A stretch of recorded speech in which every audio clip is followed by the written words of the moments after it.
Welcome to the Heartland Huddle. We are back for another exciting episode. I'm Eric Willard, joined alongside my co-host, Xavier Peters. X, how you doing, man? I'm good. How are you, man? Ready for another week of football? I am. Now that we're into the season, we've got a small sample size, very small, only 1 week. But we like some things, we dislike some things, and I'm ready to get into it for week 2, man. So absolutely. We can do this. So, audience, welcome back for episode 2 here of the Heartland Huddle, Chiefs, Lions, and NFL Talk. You can catch new episodes every Saturday morning/afternoon on our YouTube channel at Heartland NFL Talk, as well as Apple Podcast under the same, at Heartland NFL Talk. So let's jump into it, X. Like we talked about, we've got an exciting week 2 here. So ESPN came out with their post-week 1 power rankings, and according to ESPN, both the Chiefs and the Lions sit inside the top 3, the Chiefs being number 1, of course, and the Lions sitting at number 3. The 49ers are sandwiched in there, in between there at number 2, right? Which brings us to kind of my first question for you. After week 1, with what you saw, X, who's the best team after week 1 in the NFC, the Lions or the 49ers? I think they had it ranked properly. I would say the 49ers.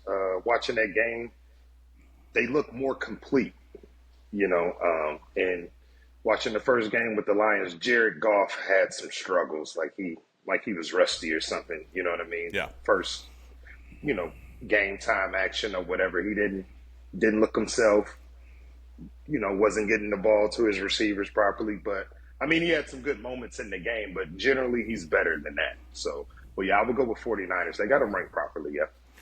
Wow, that's a surprise. I did not think you were going to go with the 49ers. My answer is the same. With watching week 1. Now, what I will say, of course, you look at competition. I think a 40-year-old quarterback coming off an Achilles injury, and Aaron Rodgers for the Jets hadn't played a true football game in over a year and a half. So the 49ers, you're working with an inferior opponent there where your guys' old school golden boy, Matthew Stafford, rolls in with his Los Angeles Rams. They had a good end to the year last year, lost to you guys in the wild card round, which was a bit unexpected. And so for Matt Stafford coming in and firing on all cylinders to Cooper Kupp, it looked like, that was pretty good. But the Lions ended up pulling out the win. The 49ers, they won 32-19. The Lions won 26-20, of course, in that overtime. The way I look at it, X, I've got 3 phases, right? When I watch a football game, I watch it in 3 phases. The first one for me, of course, is the score. As I just mentioned, Lions 32-19.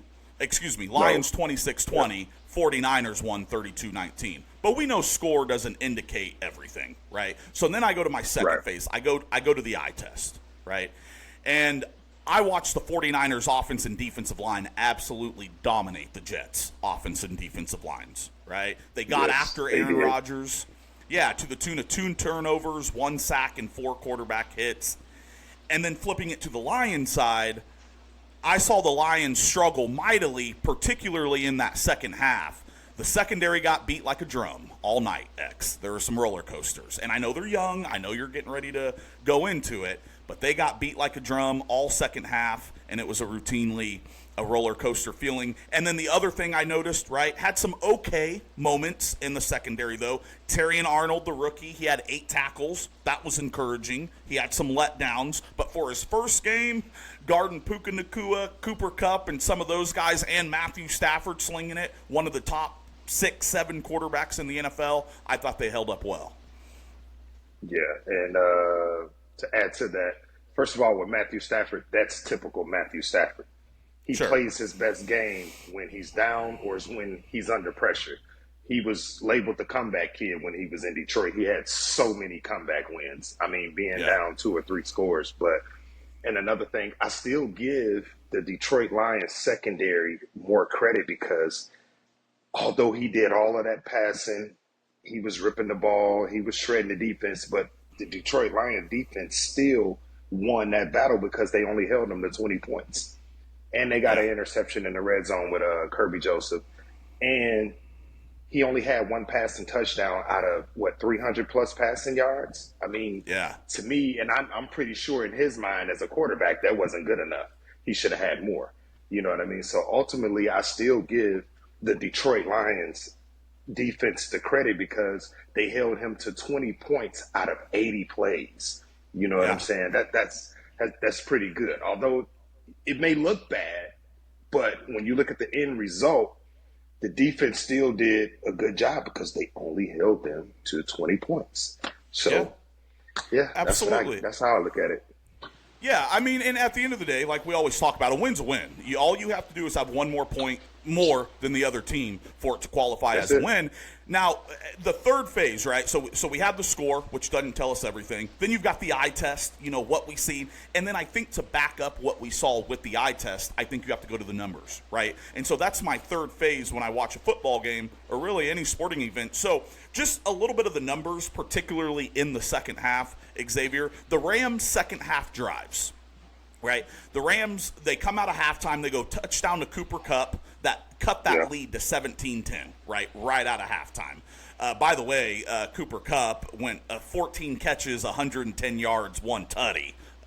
He was balling. But then, of course, hold on, let me ask you something. I'm sorry I cut you off. Sure, no, you're good. How many attempts was that? What do you mean? 14 to 21. He had 21. He had 21 targets in the game. So 14 to 21. I mean, Puka Nacua got hurt, right? So that really left Stafford with Kupp to really throw to. So a lot of targets, 21 targets, but 14 catches, 21 targets, 110 yards for a tug.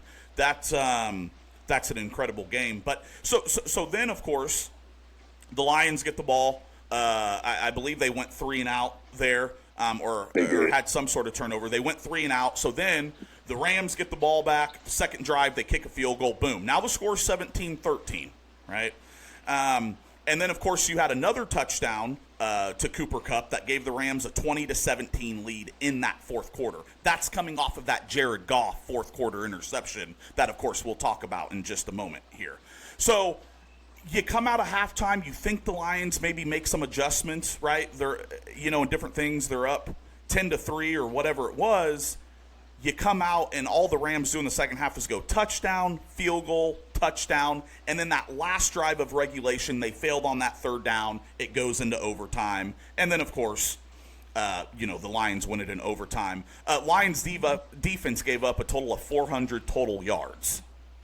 Yeah, that's insane. Yeah, they can't do that. That's insane. I don't know, a lot of things to work on. The first time playing together, because half of the defense was pretty much new, new pieces on the defensive line. The entire secondary was new next to Brian Branch and Kirby Joseph. And Brian Branch playing a new position, too. He's not at the nickel anymore. He's playing safety. So credit to them, though, still holding them to 20 points. It didn't look good, but he still held them to 20 points. That's my argument with that. But I'll give the offensive line, they used their strength at the end of that game or in that overtime. Ranked number 1. I mean, it doesn't get any better than that. Like, let's just really show them how we can win a game. And they put it to the test with David Montgomery and that offensive line.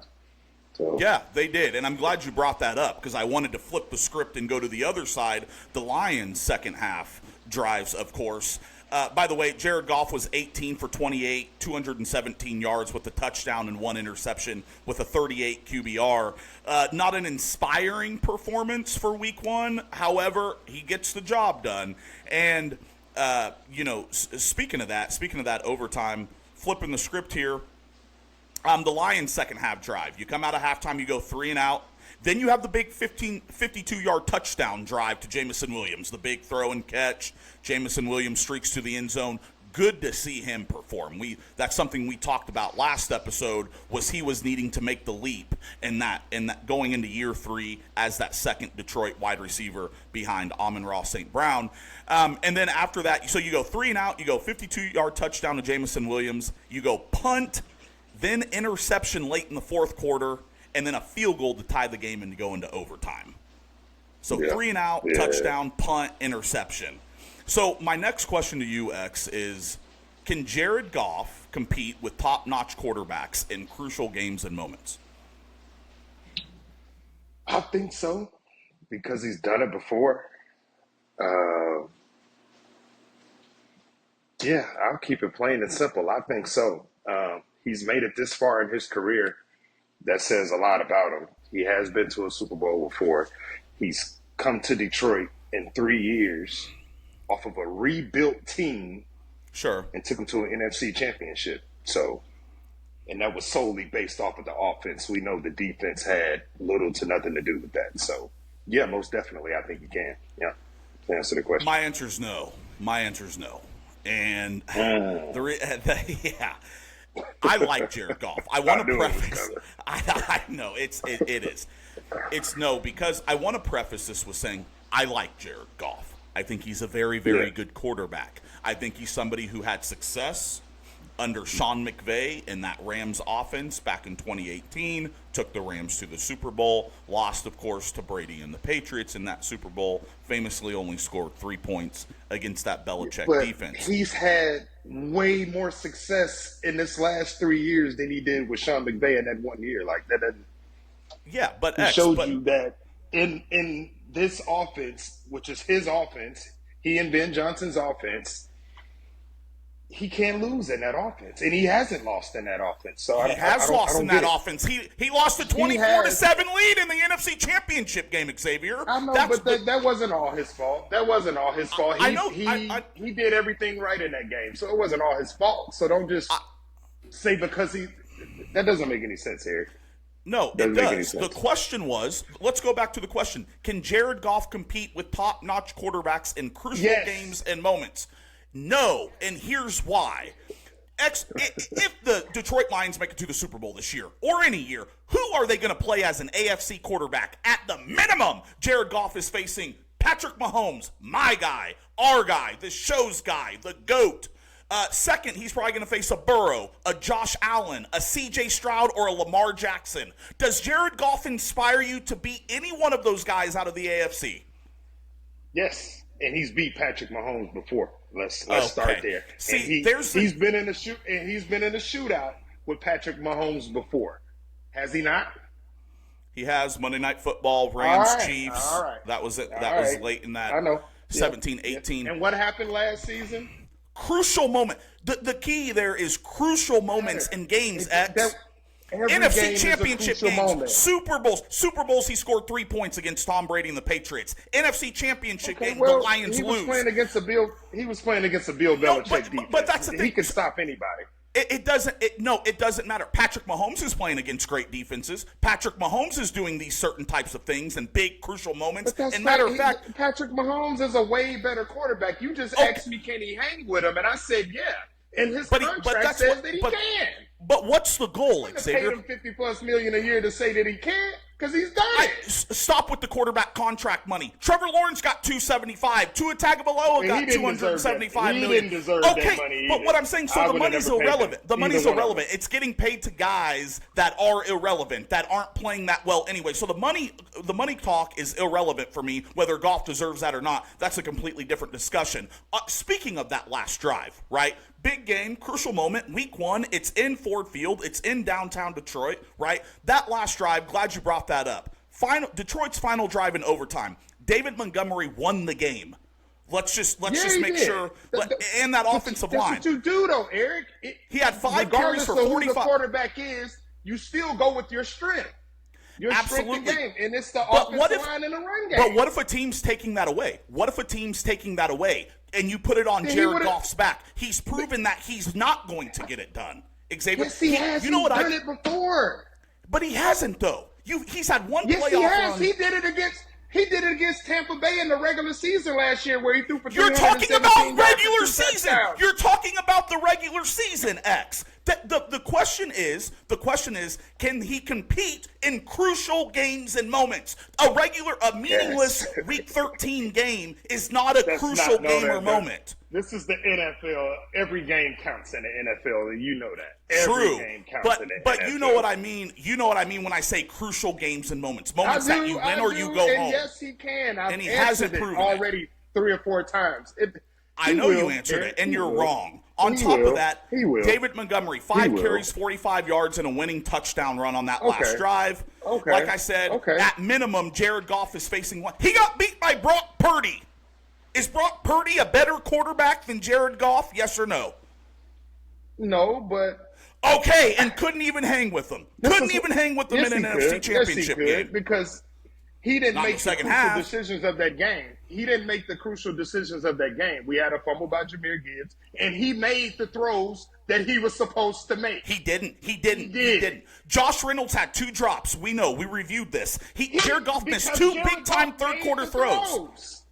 Jared Goff made the throws. It wasn't he had. I'm talking about. He had 2 overthrows. He had 2 overthrows earlier in that second half that his receiver had no chance. He had 2 overthrows, and you know that.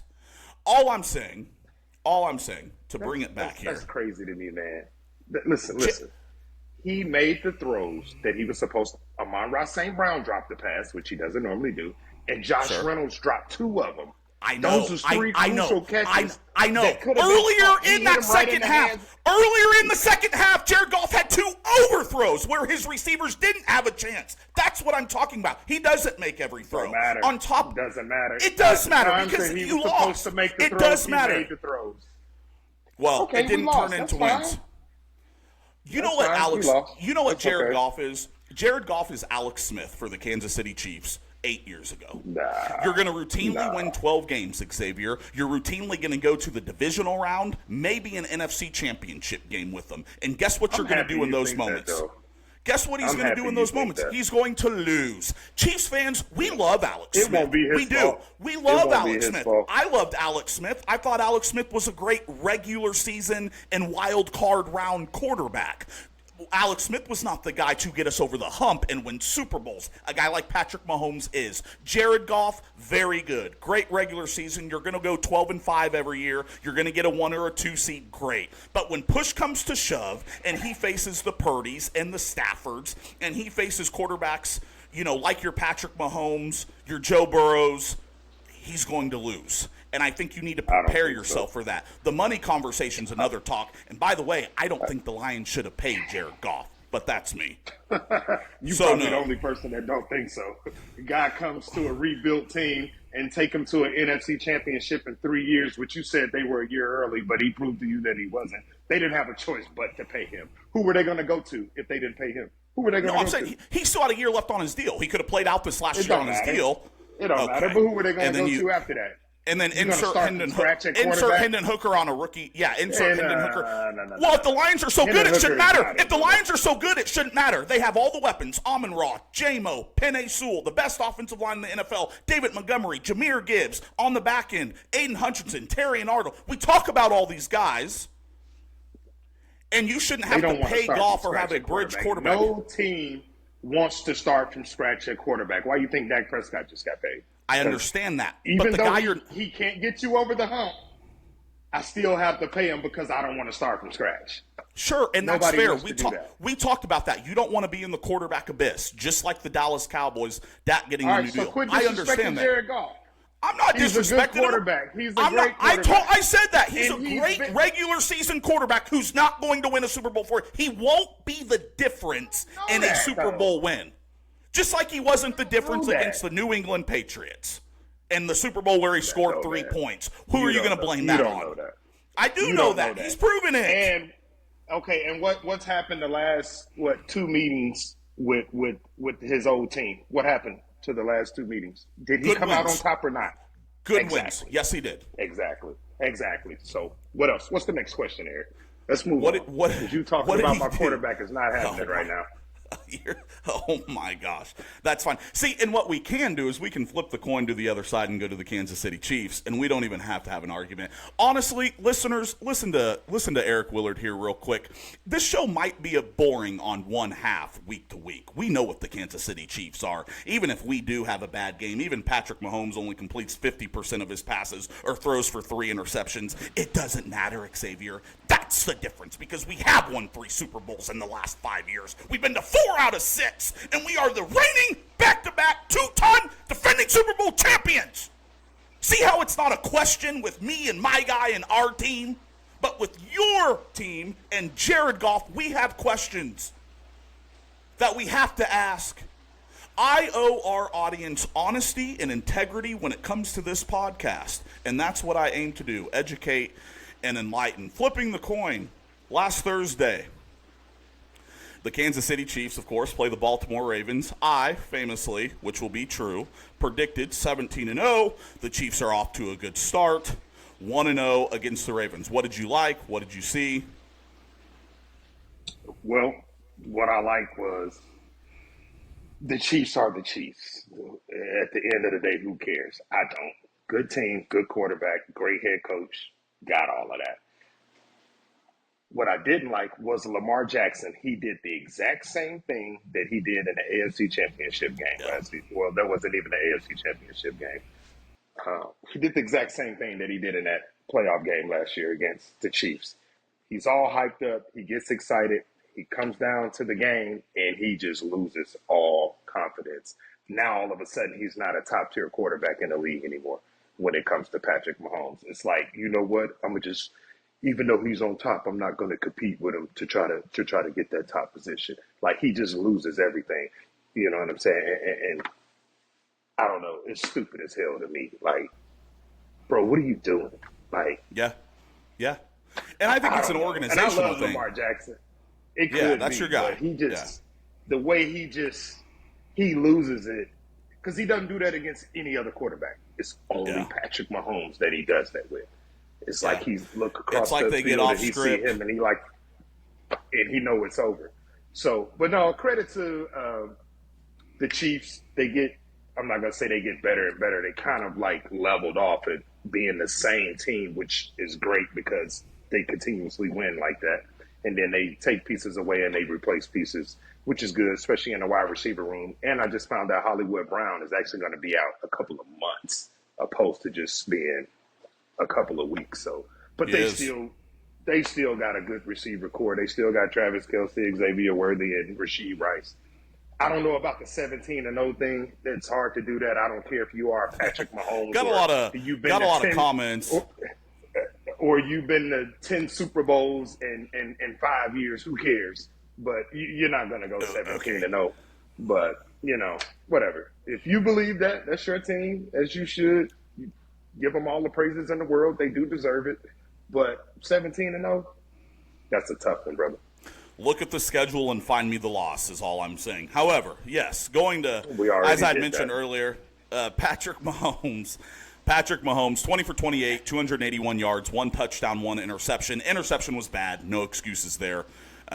Just like Jared Goff's fourth quarter interception against the Rams. He had one. Matthew Stafford had one. They were even. Just bad. Who won the game there? Who won the game? Just bad. Anywho, all great quarterbacks back to the Chiefs.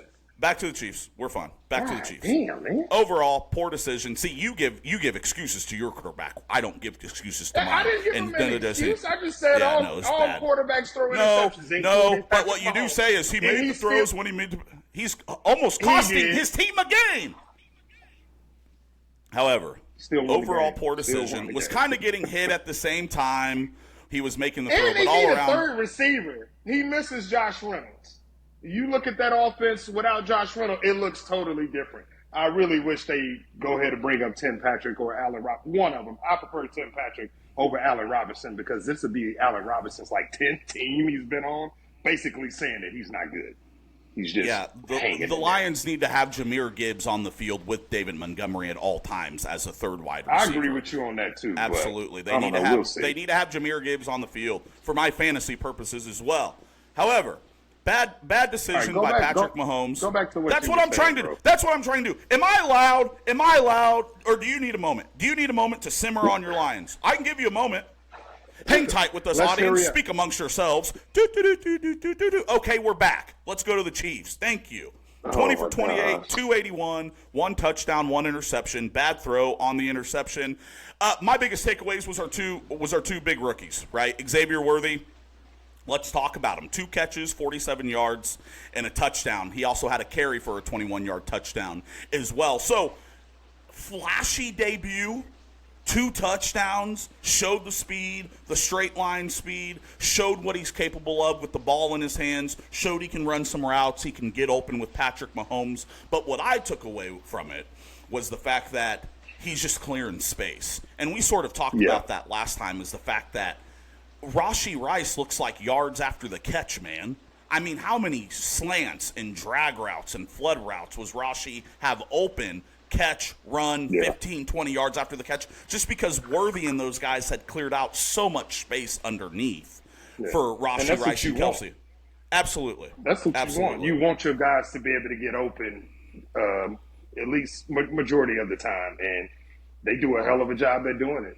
That's the Andy Reid offense. It's designed that way. So, I mean, but you still have to have a high football IQ. You still have to have the talent to be able to go along with that offense. And Andy Reid, he does a good job with getting his receivers open and his tight end open.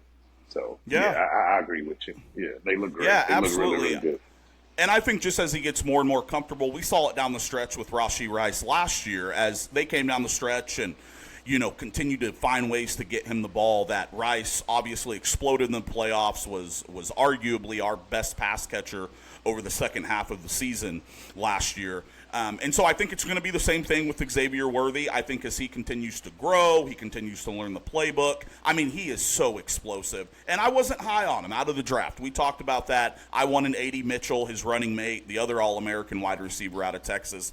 But with what Worthy showed, I think he's just going to continue to get better and better. On that jet sweep, he was moving. He was moving. That was pure smoke when he was running. So that was exciting. My other takeaway, our other big rookie, quite literally big rookie, Kingsley Suamataia, our rookie left tackle, had a 89% pass block win rate against that Ravens defensive line. I thought that's fantastic. That's pretty good. He didn't give up any sacks. Minimized pressure on Pat Mahomes all night. Didn't give up any sacks. I think if you're Andy Reid and you say, hey, your rookie second-round left tackle draft pick is not going to give up a sack and win pass blocking at a 90% clip in his debut, I think if you're Andy Reid, you say, I'll take that. So that was fantastic. I think we just found a cornerstone franchise left tackle. So that's going to be really good. Those were my big takeaways from the Chiefs game. And then all around defensively to the other side of the ball, pretty routine. We missed L'Jarius Sneed in certain moments. However, I thought Watson did a hell of a job on Zay Flowers on some of those deep post pattern coverages. I thought Justin Reed looked good in his return from his training camp being kind of banged up and different things. He was off. He had no accuracy at all. I mean, wide open throws, and you still couldn't hit the target. Like, bro, you need to go do some more practice, bro. I hate to talk about that, about him, but he needs some more practice, man. And they just get so off script. Yeah, they just get so off script, and so then we take it to the end of that game. What an ending, huh? You hit Isaiah Likely, huge game. The tight end for the Ravens, huge game. He was pushed out. They lost by quite literally a toenail on the back of the end zone there. Nick Bolton shoved him out. And so, but the play before that, you're right, had the big wide open misstep with, I believe, was it Bateman or Zay Flowers that he missed in the back of the end zone? Zay Flowers. Was it Zay Flowers? Zay Flowers, yeah. Yeah, and so there's, and so now, speaking of the Chiefs, that psychology now, I think they've entered into that 90s Chicago Bulls. I think they've entered into that late 90s, early 2000s Los Angeles Lakers, Shaq and Kobe, to where you just are defeated before the game even starts, and I thought Lamar needed to get it done against Pat, especially after the AFC Championship game this past year. So that's the recap on week one. Big wins by the Lions and the Chiefs, of course. Got it done. Both teams 1-0. I wanted to go into this week's matchups. I wanted to keep it on the Chiefs here. We got a big one. Cincinnati, Joe Burrow, Jamar Chase, no T. Higgins coming into Arrowhead. What do you like? What do you see? Give me a little prediction here. I'll say Chiefs by, I'm going to go out on a limb and say 15 plus. I'll give Chiefs 15 plus only because of what I seen last week with the Bengals. Joe Burrow didn't look good. You could tell his wrist is still he got some issues with the wrist. It's not all the way healed 100%. You can tell. I don't know if it's not all the way healed or if it's just uncomfortable to him. You know what I mean? Sure. One or the other, but then Jamar Chase talking crap.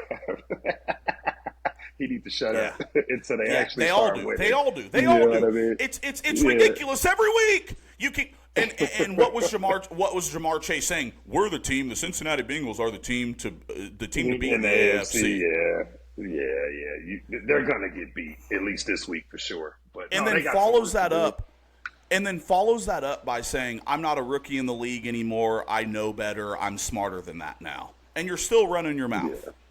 If you're smarter than that, you're just poking the bear. I don't quite understand it, but here we are. Yeah. Once again, I don't think there's any T. Higgins, his running mate, for Cincinnati. Joe Burrow, clearly, I don't think is all the way back, all the way healthy with, of course, his wrist injury. He's not.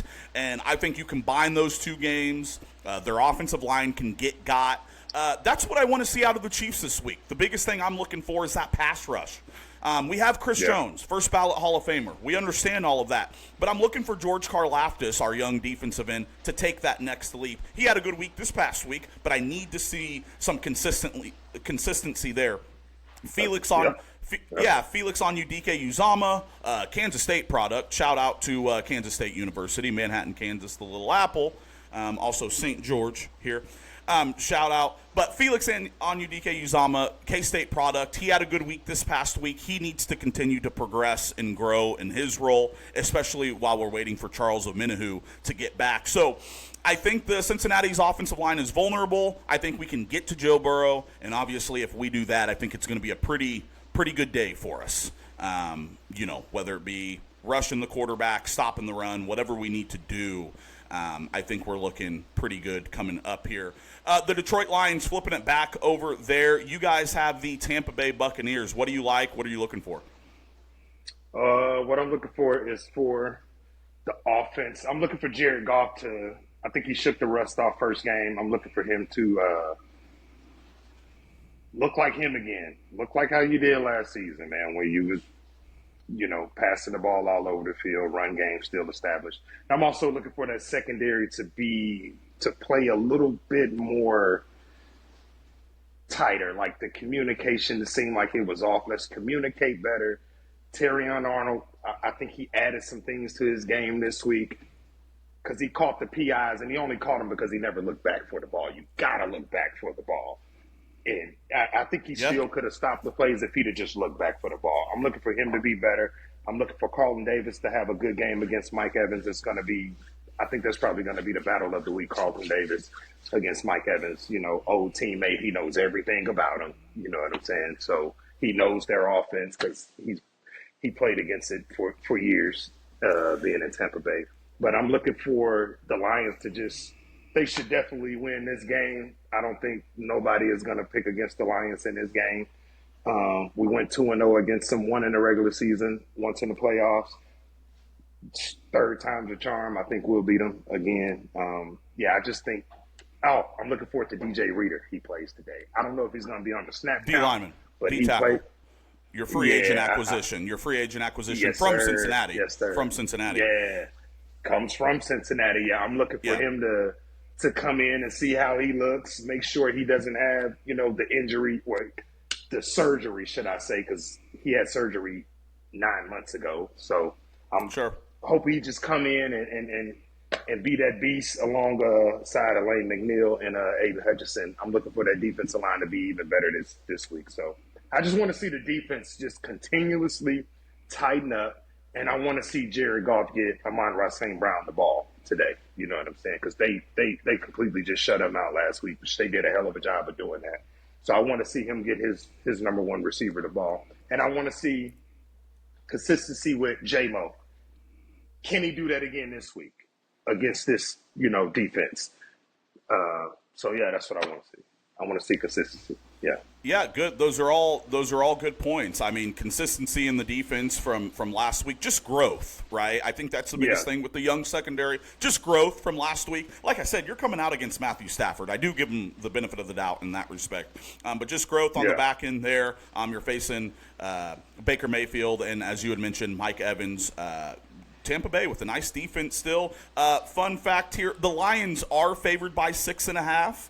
I don't know if I like the Lions by a touchdown, so to speak. So if I was a betting man, I'm not taking the Lions to cover. I like a 24-21 ball game here. I think it's I like a 24-21. I don't think the Lions cover that touchdown, but I like a little closer. But I do think the Lions win.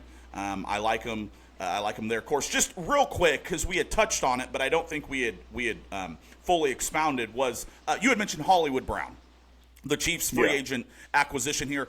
Yes, just came out. ESPN and Bleacher Report and Adam Schefter there for ESPN reported that Hollywood Brown, he's going on IR and he's going to miss pretty much the remainder of the regular season. Initially, everybody thought it was just going to be a couple of weeks, but Andy Reid and them are talking that it won't be until at least January, which of course we know is playoff football. So tough break there. It is, but I think you guys got it without him.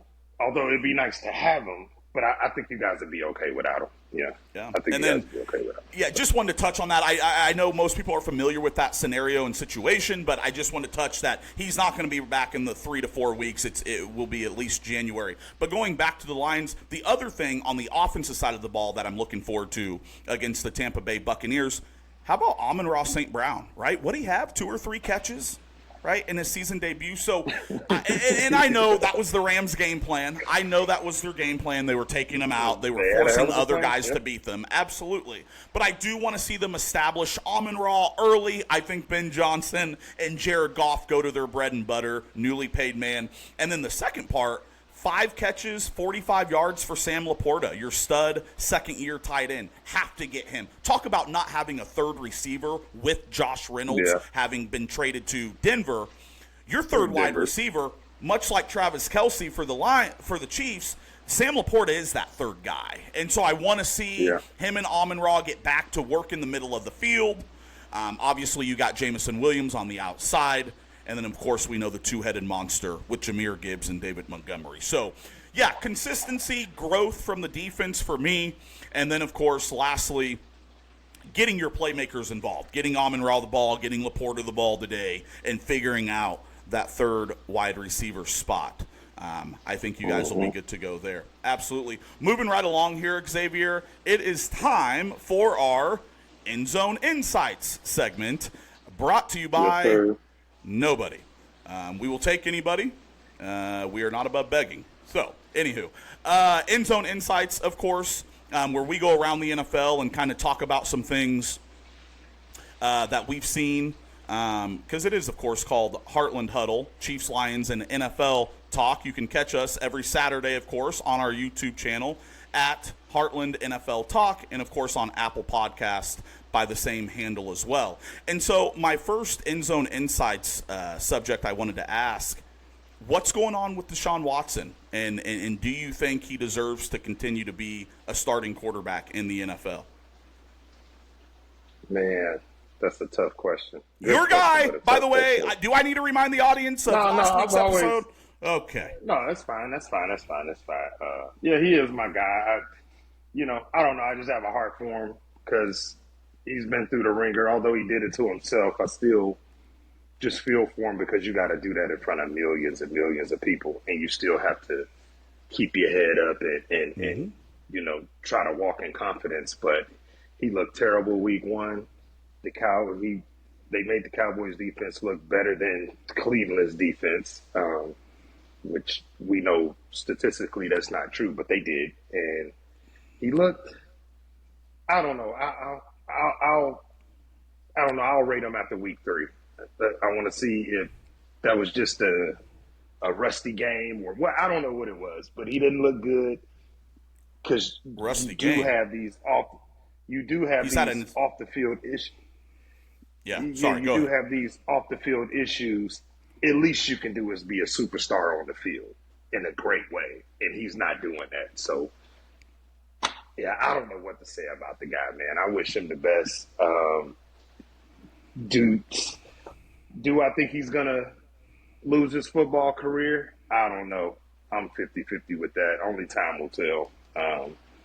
It was reported, it's noted that it was reported this week that there was an additional lawsuit filed against him by another young lady stemming from, those behaviors in the past. So one of those things to where get it together, guy. And but I don't know, right? Because I don't know because he's paid, Xavier, and that's the problem that I had with this $230 million fully guaranteed deal. By the way, the Cleveland Browns owe him $173 million over the next 2 years.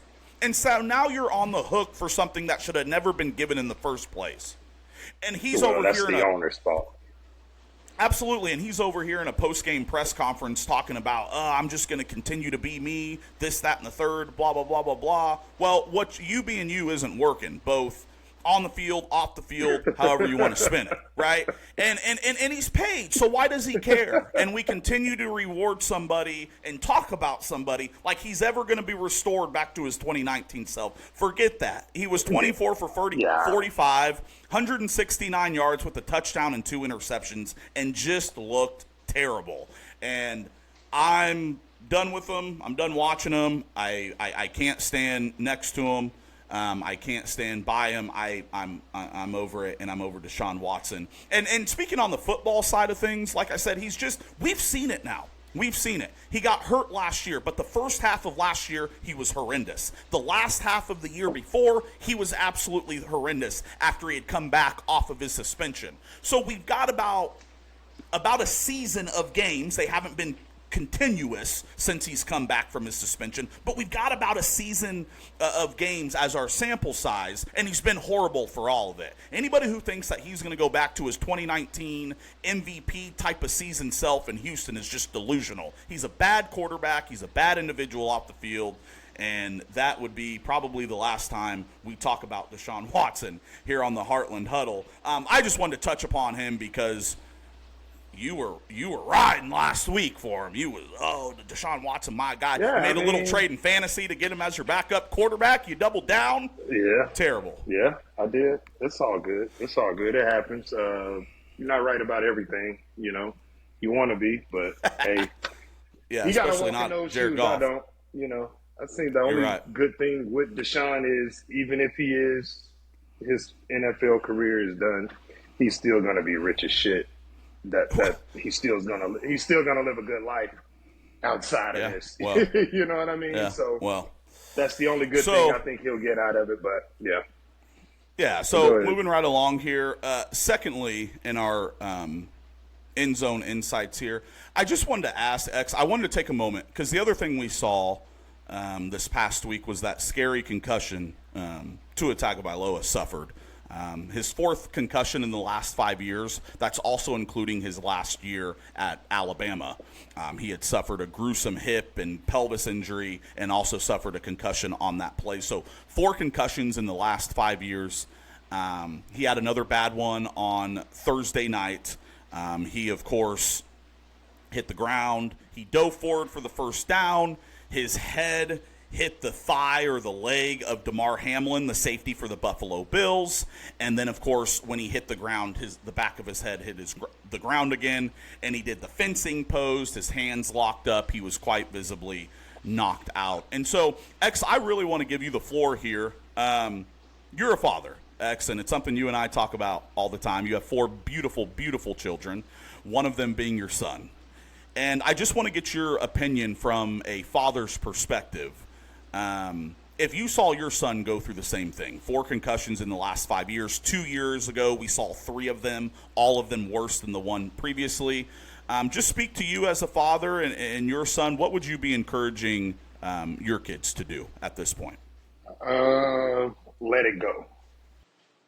Let it go. The career, or what do you mean? Or the career. The career. Let the career go, man, because you want to know who your children are. You want to know who your wife is. You want to remember who your parents are. You don't want to lose that in your 20s. You know what I'm saying? Yeah. Okay, you make a bunch of money, but what good is money if you don't have help? If you don't even remember that you got money, what point is it to have it? You know what I'm saying? But despite that, yeah, I think it's more so about his children because he has babies. You know what I'm saying? And he hasn't been married that long. Hang it up, man. Let it go. You made enough money. You're still rich. You got a few dollars. I'm sure they have an injury clause in there. You'll get that money. He'll get 100 if he hangs it up. He gets 100 million paid out. By the way. Yeah, so, yeah. So I mean, yeah, because it's gonna happen again. Yeah. Just because you're prone to it, it's gonna happen again, man. But me, and if it was my son, yeah, he would have let it go last season. I would have. I'm not gonna say I would have make him let it go, because the only thing I can do is advise him and give him reasons why that he should let it go.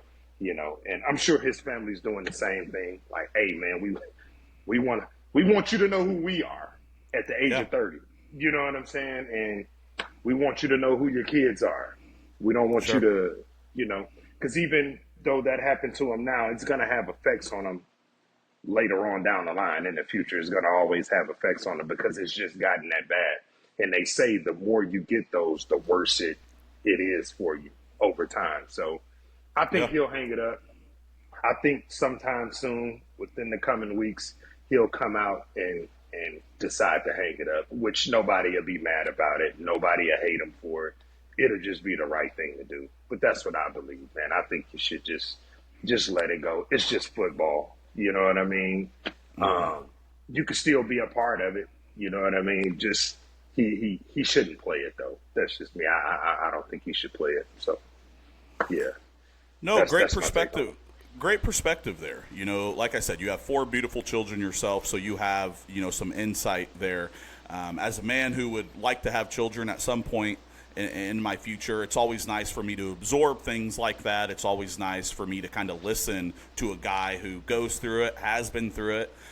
You love your children dearly. They love you, and wonderful kids. So, yeah, I think the tough part is, for me, I think the tough part is he's 26 years old.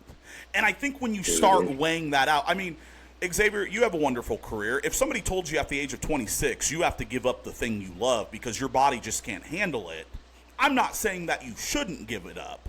I'm just saying that decision becomes so much harder. Now, if Tua Tagovailoa, of course, was, let's say, 37 years old, has played, 10 to 15 years in the NFL, I think it's pretty obvious what he should do, what he's going to do, things like that. You've made your money probably on your 4th contract, whatever the case may be. But at 26 years old, I mean, hell, if I got told I had to give up podcasting, if I got told I had to give up my passion or love of broadcasting, if I got told that I had to give up anything at the age of 26 that I've worked my entire life to do, I think I'm going to have some pause, and I think I'm going to have some reflection, and I think, of course, I'm going to come to some revelation. Now, whether we agree with that revelation or not, is something to be discussed. But I'm with you. I think you should hang it up. I don't think it's worth it.